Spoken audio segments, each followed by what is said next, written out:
It's probably so diverse nowadays that the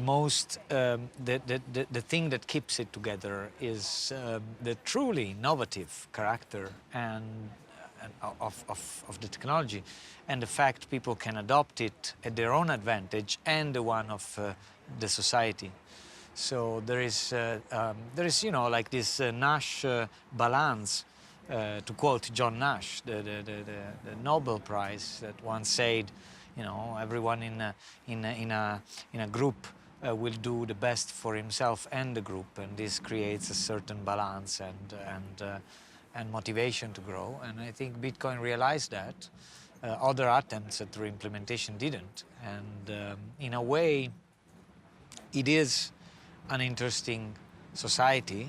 In a way, it shows its limits already, and it will show in the future. But it's based on a genuine passion for freedom, for actually making progress into the world, the ancient and old and very slow world of currency and accounting. I pay taxes, and I'm very happy to do that because I see many people around me that sometimes they need a little help, and they are my friends and my brothers and sisters, and they get their help from public money. Or, I see people working for good things, in the public sector, and I'm really happy they do. And that makes me happy to pay taxes. As an open source developer, every time I worked with public money, I try to release, and I always did. I always release my results as open source and free software under the GPL license. I think that every public sector should do that. I'm totally outraged sometimes to see how they don't understand this. You're using public money, you should release all your results in the public. I had companies using my software for commercial purposes, and I was totally happy. I was totally happy, Tomer. I mean, I work on public money. They should be able to use it for commercial purposes. They pay taxes. I mean, we kept a perfect relationship this way, I've never minded myself. I provocatively declare myself an aristocrat in the world society because I don't mind.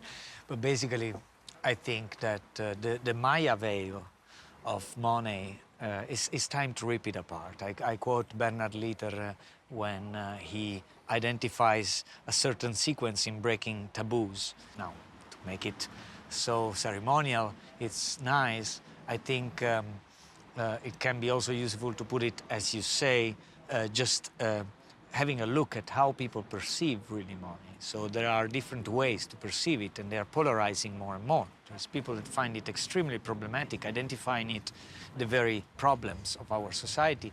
There's other people that have made it a god. Just to quote Pope Francesco, that recently complained about this. There is also another analysis that I like to put forward, and it's the one about the trust wars that we have nowadays. That's how I define also all the movements of Occupy and all the protests that we have against bankers. Last but not least, the G20, the G8 and stuff. What we can identify with these movements is the fact that there is no more trust for the top of the pyramid, but there is abundance of trust at the base of the pyramids. We don't live in a society in which there is no more trust. In the Occupy scene, one thing reached to demonstrate really that there is trust at the bottom.